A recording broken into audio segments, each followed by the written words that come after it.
Olá,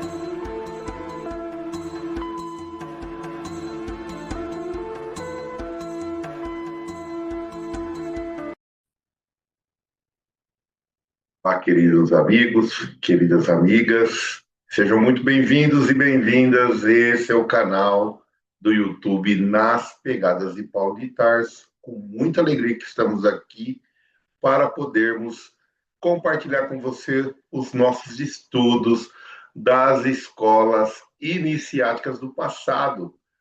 Neste ano 2025, estamos estudando a Grécia Antiga, o grande sábio Pitágoras. Então, sem mais demoras, vamos compartilhar o estudo aqui que temos feito junto com o nosso grupo, com todos.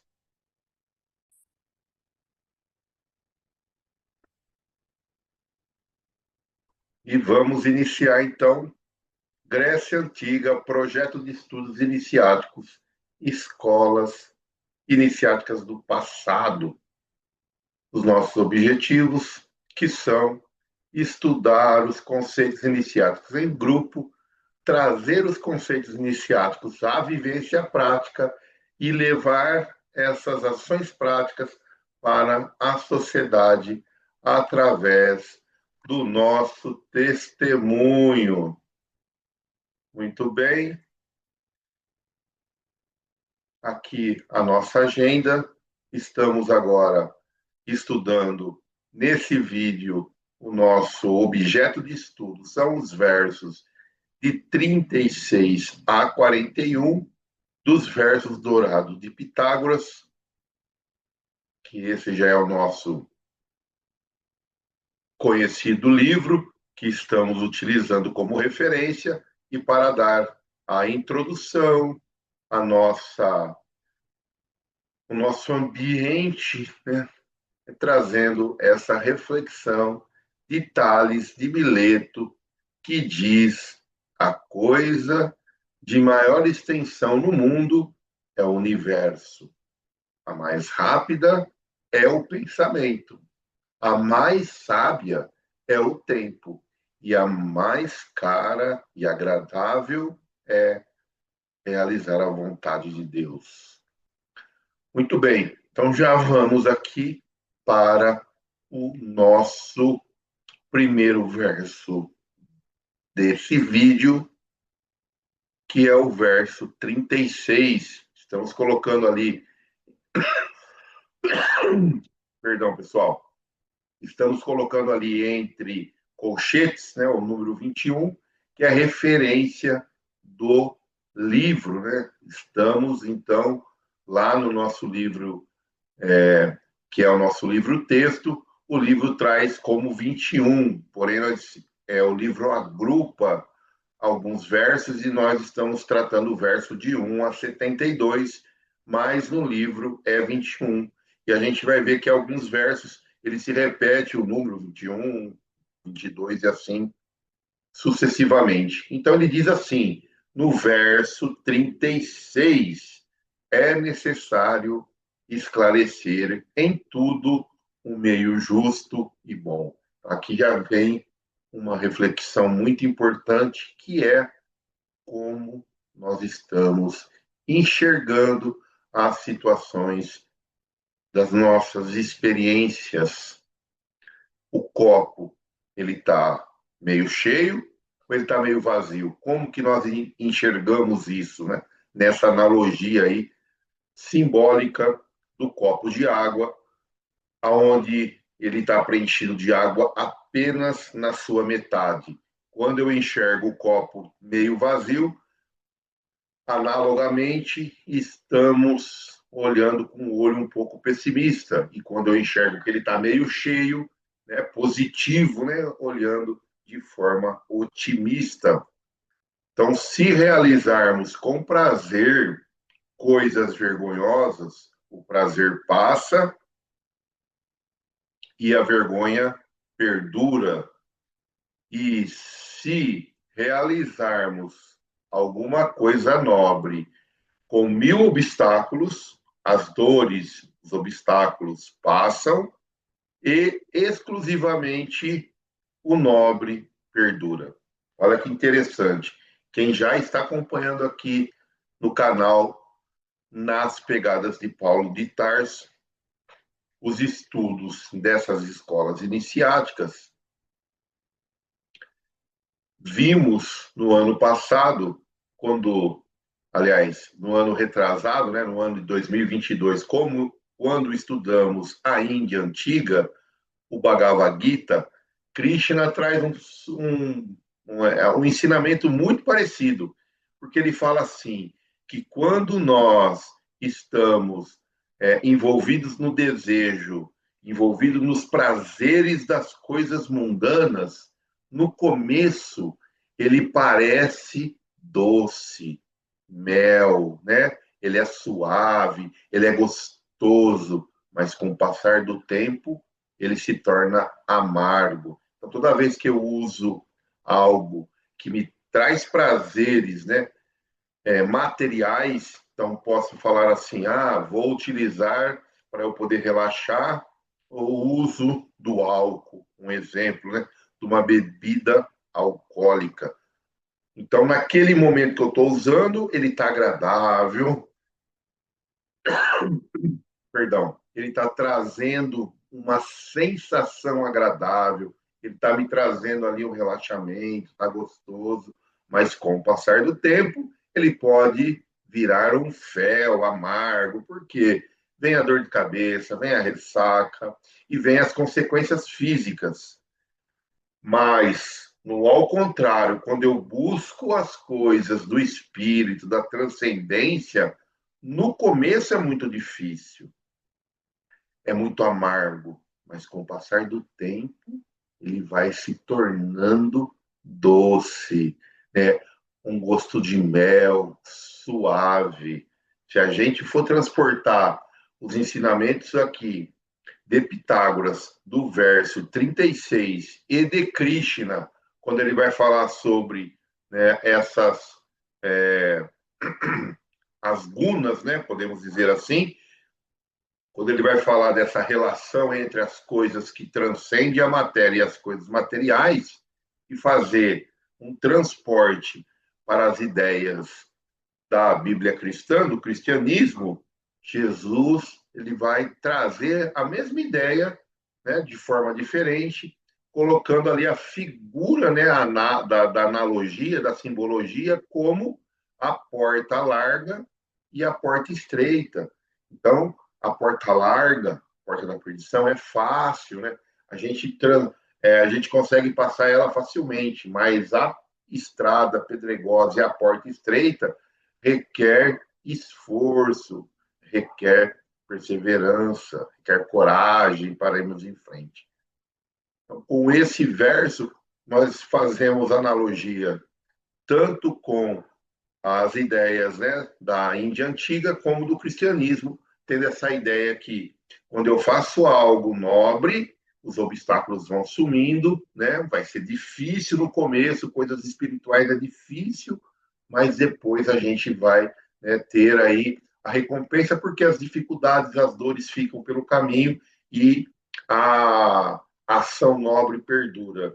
E quando eu faço algo, né, que não que é vergonhoso, então no começo eu posso me sentir bom, mas o que vai perdurar vai ser a vergonha. E fica aí a reflexão para todos nós, como nós estamos nos comportando nesse quesito ou nesse ensinamentos aí ancestrais milenares, que é bem utilizados aqui, utilizáveis, né, no nosso dia a dia. Então vamos lá para o verso 37. Então, verso 37, que jamais o sono cerre tuas pálpebras. Então, que nós podemos sempre estarmos acordados na nossa marcha, né? Que nós mesmos, né, em momentos difíceis ou até durante o nosso próprio sono mesmo físico, que nós possamos ter olhos de enxergar tudo, né? Que tenhamos olhos para ver e ouvidos para ouvir, disse às tradições cristãs, então que a gente pode que jamais isso nos turbe, né, a nossa visão, né, que feche as nossas pálpebras, aqui os olhos, né, as pálpebras são aqui o que fecha os nossos olhos, então que jamais que a gente fique cego perante as circunstâncias da vida, e esse tipo de ensinamento vai passar muito pela parte da ignorância presunçosa que leva a julgar saber aquilo que não se sabe. Esse trecho está no livro, então, olha só que interessante, muitas vezes nós julgamos que nós sabemos algo, que nós conhecemos algo, mas na realidade a gente não conhece, então é uma ignorância, uma presunção, né? Podemos aqui trazer a ideia do pseudo-conhecedor que temos, né, dentro das categorias de espíritos trazida por Kardec no livro dos espíritos. Então, quando a gente vai lá ver a categoria dos espíritos, espíritos inferiores, vai ter lá o pseudo-conhecedor, aquele que se julga que sabe. E hoje nós temos uma oportunidade de reflexão, perdão, que é trazida pelos estudos da psicologia moderna, né, que é chamado a janela de Johari. Então, eu trouxe aqui a figura dessa janela de Johari para falar muito sobre essa ignorância e, muitas vezes, a presunção de acharmos que sabemos coisa que não sabemos, né? E aqui a gente vê essa janela de Johari, aonde temos os dois eixos, né? Um eixo que vai falar do conhecido pelos outros e não conhecido pelos outros, e outro eixo que vai falar do conhecido pelo eu e não conhecido pelo eu. E olha que legal, vou pedir aqui licença, vou tomar um pouquinho de água só para melhorar aqui.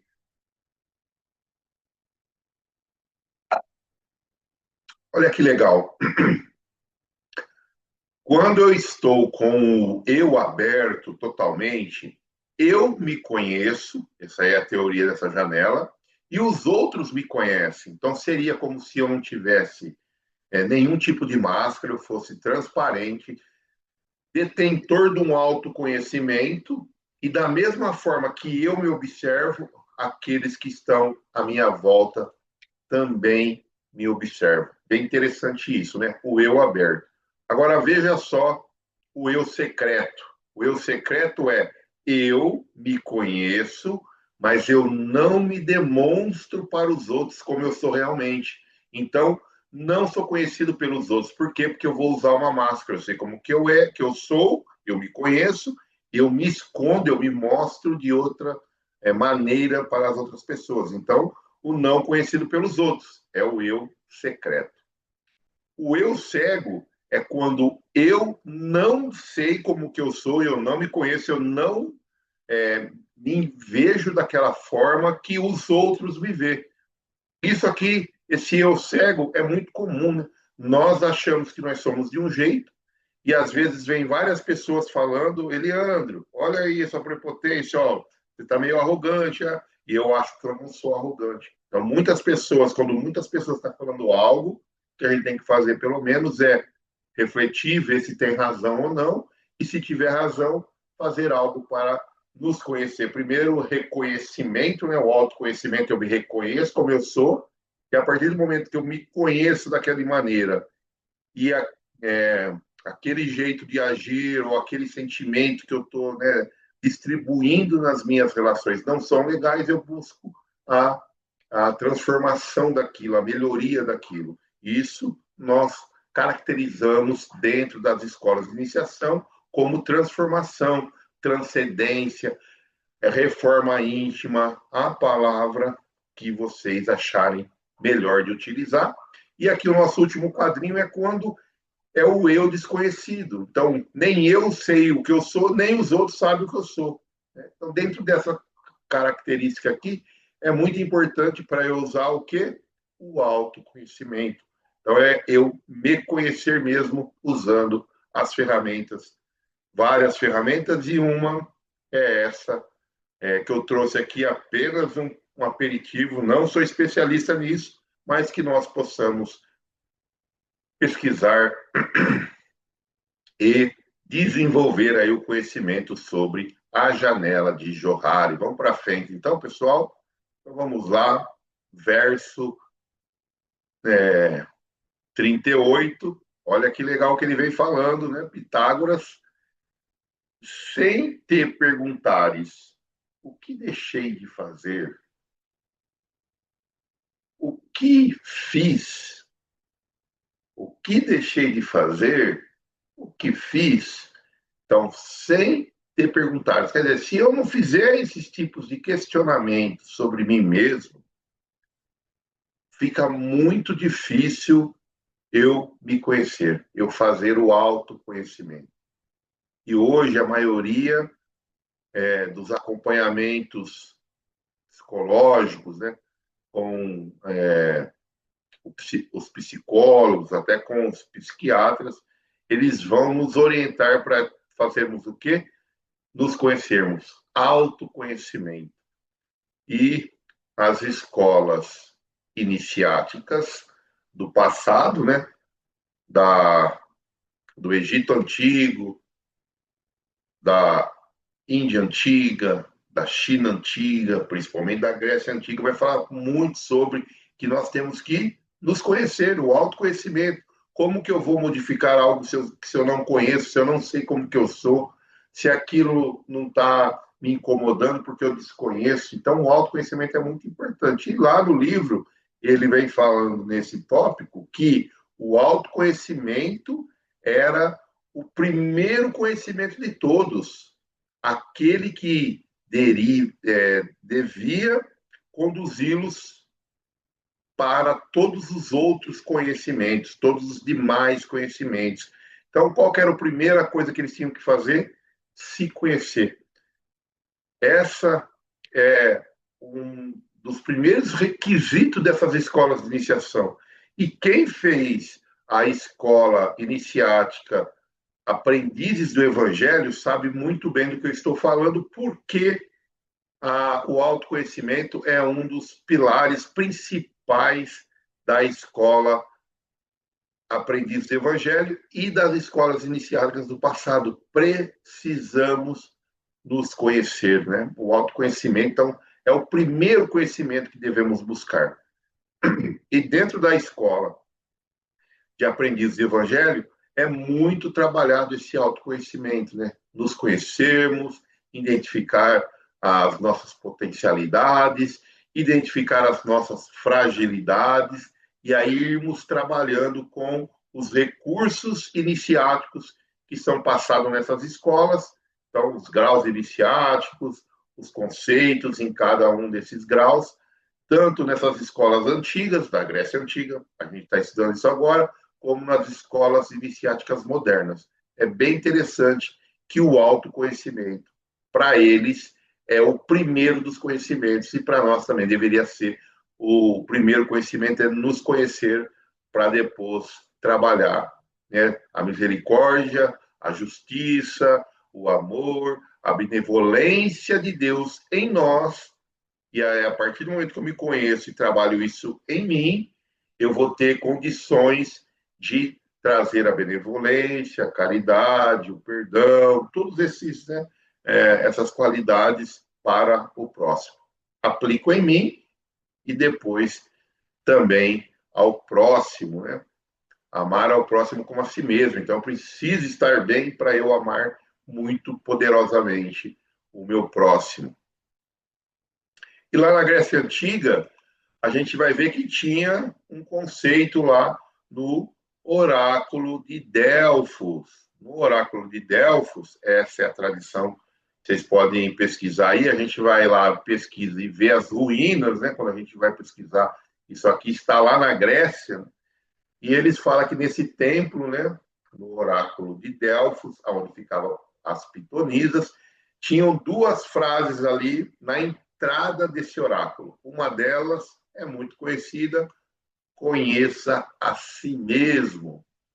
E a segunda, também que nós já estudamos aqui e vimos, né, no vídeo passado, nos versos anteriores, né, e isso está no vídeo que nós colocamos aqui no canal já, que é nada em excesso. Então, eu conheço a mim mesmo e não pratico excessos. Olha que bem interessante isso, muito interessante para a gente aplicar aí nas nossas vidas, porque esse oráculo de Delfos, muito conhecido na antiguidade, era pontos aí de reflexão, de filosofia, né, de pensamento, de questionamento, e lá estava escrito que nós precisamos conhecer a nós mesmos. Aí fica aí a reflexão e uma pergunta para todos nós. Nós nos conhecemos? Estamos utilizando as ferramentas do autoconhecimento? Se não, as tradições iniciáticas nos ensinam, se não estamos fazendo isso, devemos fazer isso para poder nos transformar e transcender as coisas da vida material. Muito bem, verso 39. Se mal, abstente, se bem, persevere. Bem bacana, né? Então, o que é isso? Eu fiz o autoconhecimento e estou percebendo que estou tendo algum tipo de ação que não é muito legal. Se isso está acontecendo, eu tenho que parar de fazer essas ações. Então, eu vou falar por mim mesmo. Às vezes estou falando muitas coisas que não são agradáveis de outras pessoas. Isso é bem? Não é. Percebi isso, preciso fazer uma transformação em quê? Em falar bem, e se caso ainda eu não consigo, né, sair aí dessa, vamos falar assim, dessa graduação, né, de estar no bem e por mal, eu me silencio. Se eu não consigo falar bem, então eu posso me silenciar. Agora, se eu estiver falando bem, que eu persevere, que eu continue falando bem das pessoas, isso é só um exemplo. Então, se eu estou fazendo algo que está, de certa forma, atrapalhando alguém, eu tenho que parar. E se eu estou fazendo algo que está auxiliando, eu tenho que perseverar. Se mal, pare, se bem, continue fazendo. E o livro vai falar um pouco sobre uma razão física atuando no instinto. Então, ele vai falar aqui da tríade, né? Do instinto, da alma e do espírito. Então, se há uma razão física atuando no espírito, uma razão moral atuando na alma e uma razão intelectual atuante no espírito. Então, todas elas estão atuando nessa tríade, né, que os conceitos pitagóricos nos ensina, e com isso eu consigo fazer aí a distinção, discernimento do que é bem e do que é mal, para eu parar um e perseverar no outro.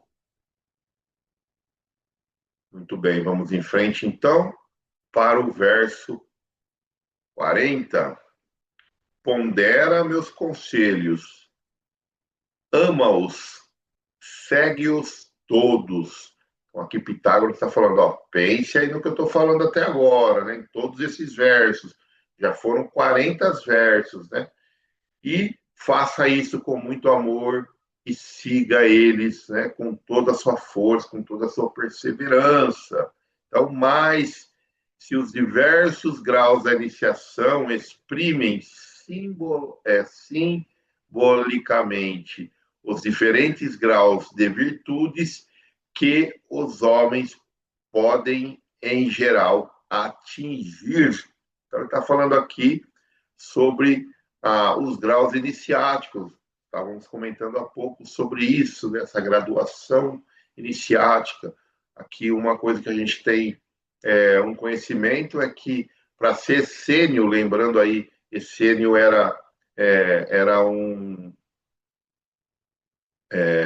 uma escola, podemos dizer assim, ou era um agrupamento hebraico à época de Jesus, lá, segundo as tradições espirituais, nessa escola de iniciação, ou nesse agrupamento essênico, para você ser membro, você tinha que entrar nessa escola de iniciação e lá tinha 7 graus iniciáticos. Cada grau era de um, né? Era atingindo aí a virtude que nem está aqui na frase do livro. Então, hoje nós vemos e sabemos que a escola de aprendiz do evangelho são 3 graus, algumas outras escolas iniciáticas têm também os seus graus iniciáticos, e para a gente poder ascender de um grau a outro, nós temos que atingir certos requisitos, e na antiguidade também era assim, não era diferente. E as provas a que eram submetidos a cada novo grau fazia conhecer em particular se o homem que se apresentava para obtê-las era digno deles. Então, aqui a gente está falando sobre a transposição de cada grau iniciático. Tinham as provas, né, que eles eram submetidos. Sabemos que no Egito Antigo também tinha os graus de iniciação, e aí você tinha que dominar o seu medo. Lá tinha uns graus muito mais rigorosos, né? Essas escolas iniciáticas do passado, muito rigoroso. Temos aí a história de Pitágoras, né?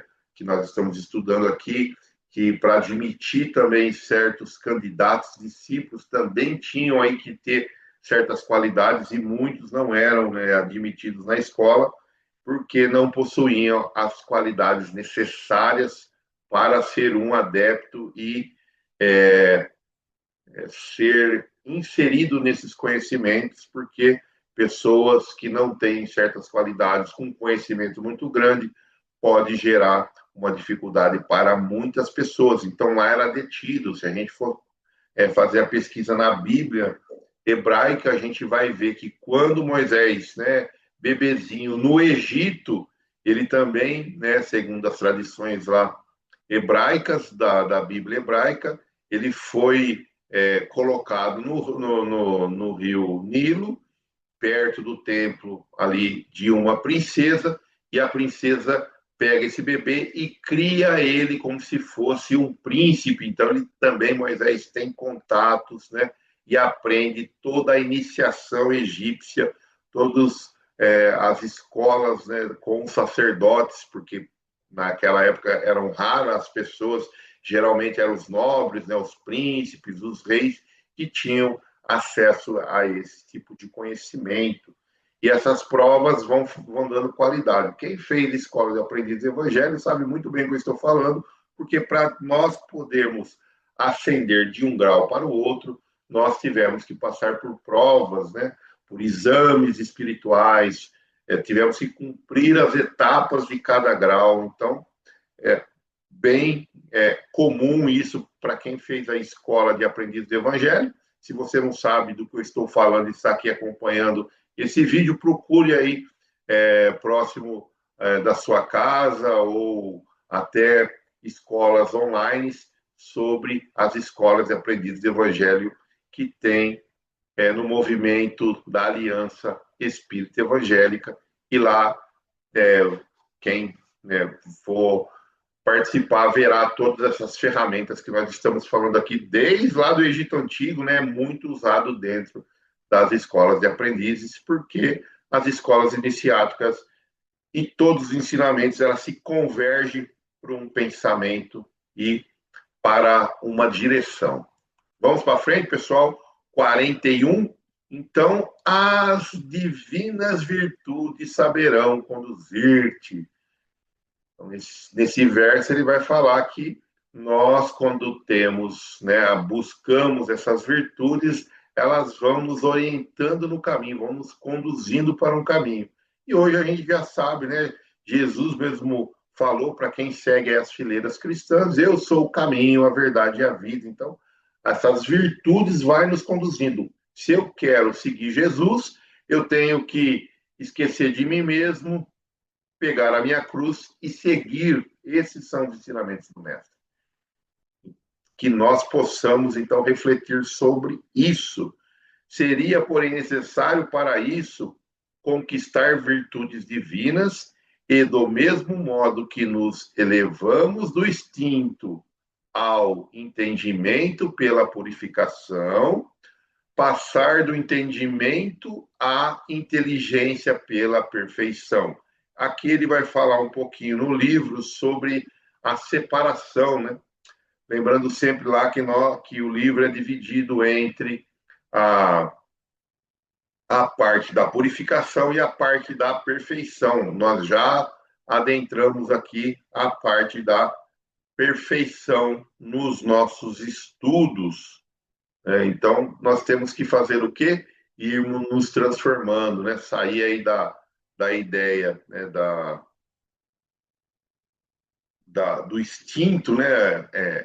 Se a gente lembrarmos os conceitos aí espíritas, nós estamos lá no instinto e vamos nos desenvolvendo em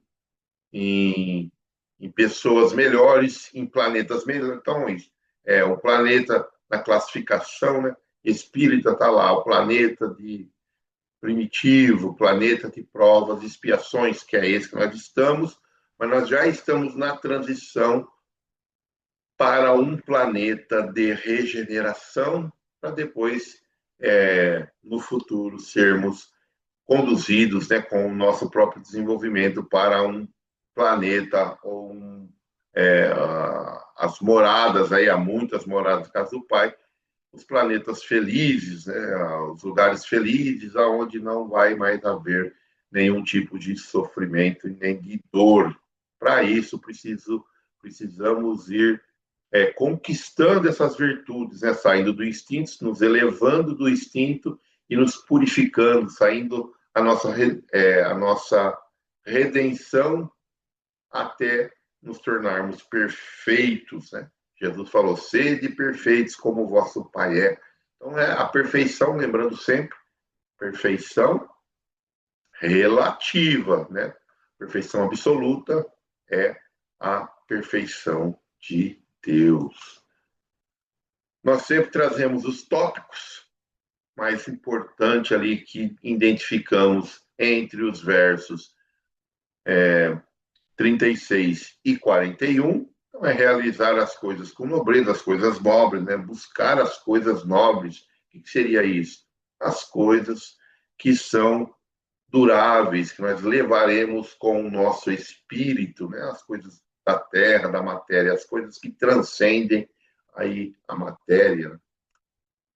Busca permanente do nosso autoconhecimento, né? Olharmos sempre, estar nos observando, saber discernir e perseverar no bem. O que quer dizer discernir? Saber o que é certo e o que é errado. Aonde está aí escrita a lei de Deus, né? Fizeram uma pergunta a isso para a lei de espírito e a resposta foi estar na consciência do homem. Então, nós temos dentro de nós, sabemos o que a gente está fazendo, o que é certo, o que é errado, o que é certo, temos o poder de definir, muitas vezes ficamos ali cristalizados, né, na nossa ignorância, né, achamos que sabemos algo que não sabemos. E sempre a autotransformação. Todos os estudos que fazemos aqui, não importa qual é a escola iniciática antiga, né, Grécia, Egito, China, Índia, nós sempre tentamos fazer aquele cruzamento com a nossa vértebra religiosa, que é a hebraica, cristã e espírita. Então, nós fomos lá na Bíblia cristã e vemos em Isaías, no capítulo 32, no versículo 8, mas o homem nobre faz planos nobres e, graças a seus feitos nobres, permanece firme. Então, Isaías já há milhares de anos atrás falando, olha os seus planos, os seus propósitos, o que você está buscando, é nobreza? Se for nobreza, e se você conseguir perseverar nisso, você ficará cada vez mais firme. Também na Bíblia hebraica, nós trouxemos aqui o profeta Ezequiel, no verso 23 do capítulo 44, o meu povo ensinarão a distinguir entre o santo e o profano, e o farão definir entre o imundo e o limpo.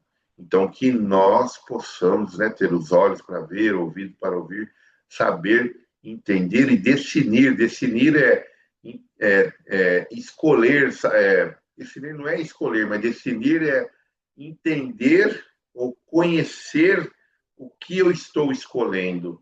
É saber que eu tenho uma escolha e eu consigo ver o que é bom, o que é ruim. Eu consigo identificar isso.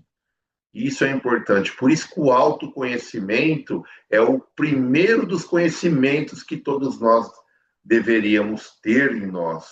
Por quê? Porque se eu me conheço, cada vez mais eu vou conseguindo identificar, discernir, eu sei escolher isso, escolher aquilo, eu sei que isso, eu não fico naquela ignorância do pseudo conhecedor. E olha só, Ezequiel falando isso há muito tempo atrás. Nós vimos aqui na Bíblia hebraica, que nós chamamos hoje de Velho Testamento. E na Bíblia cristã, que é o Novo Testamento, Paulo vai escrever na sua primeira carta aos Coríntios, no verso 10 do capítulo 4, nós somos loucos por causa de Cristo, e vós, sábios em Cristo. Nós somos fracos e vós fortes. Vós nobres e nós desprezíveis. Então, que nós possamos ser os nobres por causa do Mestre, né? Sermos fortes por causa desse Mestre, Jesus.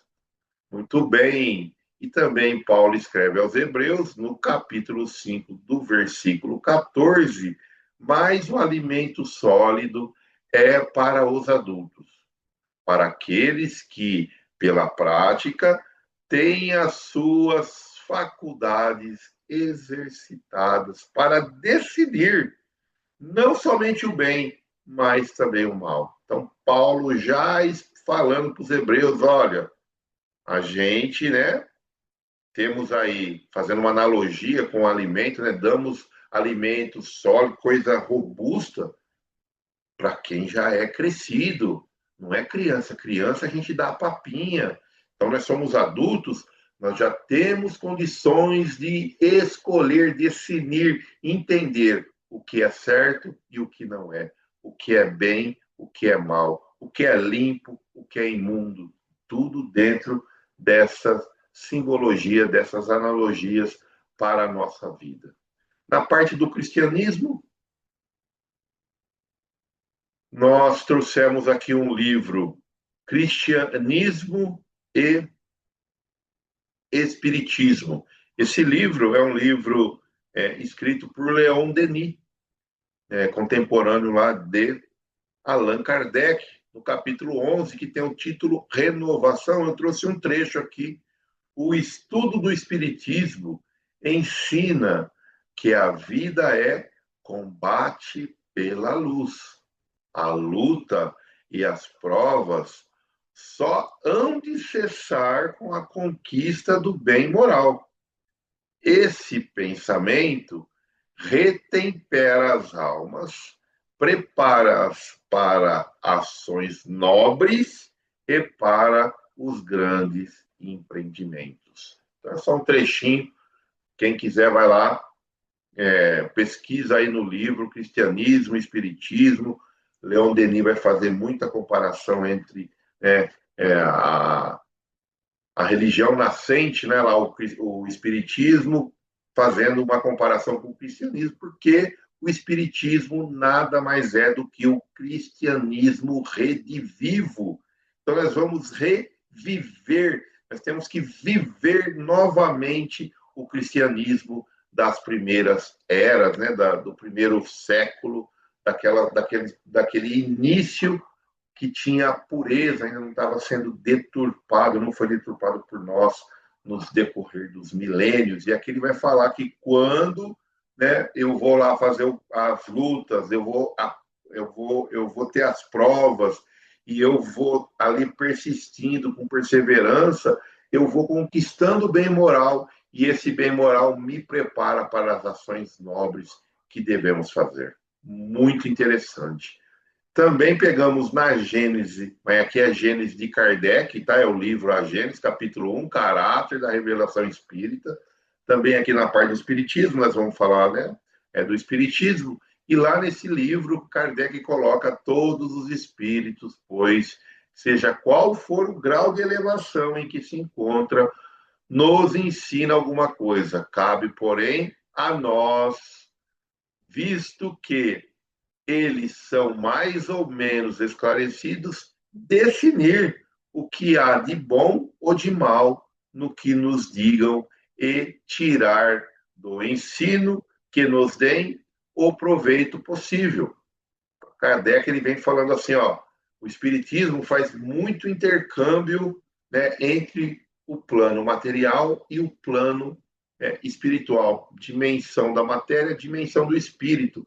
E aí nós temos que estar preparados para discernir se esse intercâmbio, se essas mensagens que vêm desse plano espiritual, elas são boas ou ruins, e o que eu posso tirar de proveito. Até aquelas mensagens trazidas por algum espírito que quer trazer uma discórdia, trazer uma perturbação, ou dar aí uma falsa ideia. Todas essas mensagens pode ser que tenha algo que eu possa tirar proveito, mesmo se eu identificar que ela não é tão legal, que ela não veio aí para a nossa ideia. Então, aqui Kardec já vem trazendo essas orientações do discernimento do que é bem e do que é mal. E nós precisamos ter o autoconhecimento e conhecer as coisas para cada vez mais definir de forma mais alinhado com a vontade e as leis e os desígnios de Deus.